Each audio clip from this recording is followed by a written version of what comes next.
Hey guys, it's Jasmine here coming at you with another eschatology video. Thanks to the technology dashboards that YouTube provides when you create content, I get the roll-ups at the end of the videos and I see the average watch times, the average click-off times, and I'm seeing that everyone's hovering around the 6-minute mark. So what I'm going to do going forward, and hopefully this will make sure that you don't miss any of the great new content, is I will front load anything that's new, and any recap content or content that is just extra information that maybe is like not the critical pieces that you absolutely must know, I'll put those at the end of the video. This week, we are going to cover the topic of lovelessness.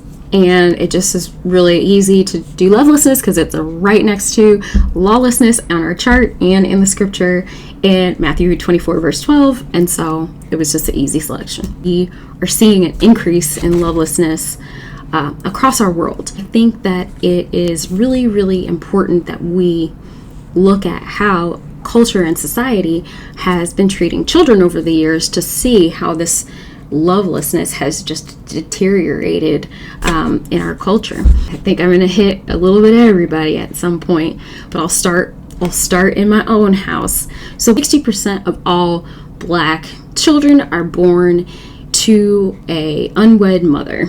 We've seen that kids, no matter their race, when they grow up without a father, they're more likely to get themselves in criminal trouble, more likely to have mental health issues, more likely to be in poverty. There's always hope, there's always the ability to overcome, but that's just naturally where they start out, is being predisposed to certain negative outcomes in their life. Okay, well, maybe the Black community doesn't need to be having all these kids.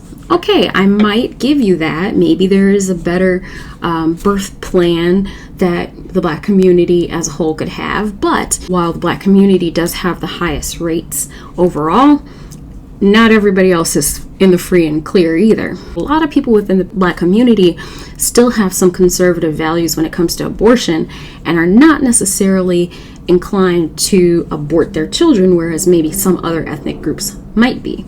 Again, I think in some cases that may be the right decision for a family to make, but you do have to take into account the fact that you are actually making the decision to not allow this life to enter the world. And again, I said I'm going to hit everybody, so don't think that you're in the free and clear just yet.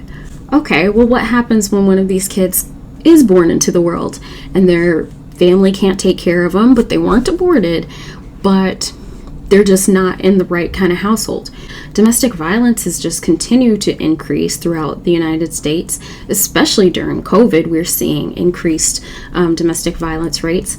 We see increased sexual assault, sexual harassment for people of all ages that continues to happen over the years, which is where the Me Too culture has kind of stemmed from in many cases. More recently, people are speaking out about the injustices they're facing there.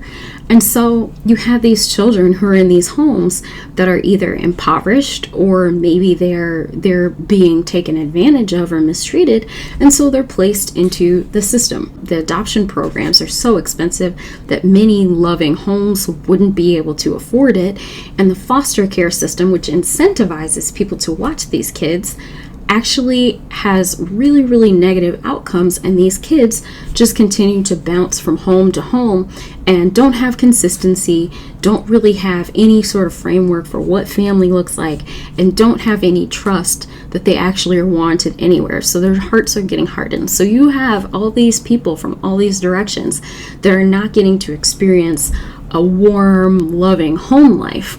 Okay, say you are born into a wonderful, loving home with wonderful, amazing parents. Our economy is set up in a way where you need a 2-income household in many cases to really, really feel comfortable with your lifestyle if you have a family. Parents are having to make the choice of, do I have one of the parents stay home and raise the child, or do I put this child into some care system while the mother or father or both go back to work. You just continue to have these generations of kids that are not getting these outpouring of love that prior generations have had. They don't have the stability, and they're facing more and more increased problems that they didn't see before. What do they say? Comparison is the thief of joy. These kids are growing up and they're in middle school, they're in high school, or in college, and they're comparing themselves to their friends, and they're trying to figure out if they're good enough, if they fit in. And it just creates this internal damage in them trying to keep up with the Joneses or Kardashians, whoever. And it just is really, really damaging for people psychologically. There's plenty of studies that prove it out. I'll link them below. By the time they come into adulthood, you have people who are not great at communicating because we've got this social media barrier. We haven't seen the family structure, and we haven't seen those dynamics, and we haven't had people in our homes consistently, because they're busy with work, to really show us what that should look like. And so now you've got a generation of people who don't know how to love one another, and we're fighting about politics, and we're fighting about socioeconomics, and we're fighting about gender politics and demographics and all these other things, hiding behind the masks of social media. And then we wonder why we've got millions and millions of people within marriageable age that are single and floating between dating app to dating app, and the same people over and over, and never really connecting. If they luck out and they do get married, then you've got an over 50% divorce rate for those who do end up getting married. The ability for Black women to get married is pretty low statistically in comparison. Well, with a 50-60% divorce rate, is it really all that different? Probably not, So at the end of the day, you've got people who have these bad, crazy, traumatic childhoods. They grow up and they're comparing themselves to their peers and trying to keep up with the Joneses. They're not able to connect with one another, or if they do, they divorce when they get married, and the cycle is just continuing over and over. And so then you have a whole segment of the population that says, you know what, I'm tired of this, I'm frustrated, maybe I'm not necessarily biologically predisposed to wanting the conventional dating and family and marriage life that everybody else suggests that I should have. Even that, from what I understand, is very confusing for the people who are within that community, because instead of it just being gay, straight, bi, trans, now there's all these different parts of the spectrum that even within the LGBTQ community, people don't know where other people within the LGBTQ community fall, and so they run the risk of insulting or offending or not being respectful of one another to the point where they're not connecting. So you don't have your conventional biblical family structure. You don't even have people connecting in the LGBTQ community because they don't know what the strata and the spheres are. And so then you have populations saying, forget it, I don't want to have anything to do with this, period. They've decided, I'm just going to stick to porn and maybe Tinder, hookups, and those sort of things, which again, statistically, those things are so damaging and create future issues for relationships. So that's not a viable solution. People are getting abused as a result of some of those negative inputs. Pedagate, I think, was a huge movement that we saw recently as we're unraveling these sex traffic rings for people who are abusing children, as I'd mentioned before. And then, like I said, the Me Too movement. And so the counter movement that we're starting to see within men is this men going their own way movement. When you look at that, and then you look at nobody has time to care for anybody, they don't even have time to care for their children and their spouses, much less some elderly parent or something. So we throw the elderly in their senior citizen homes. And now with COVID, you can't even go in there and see them. So they're hopeless. They can't hug you. They can't, love on their grandkids. And they're just passing away with broken hearts.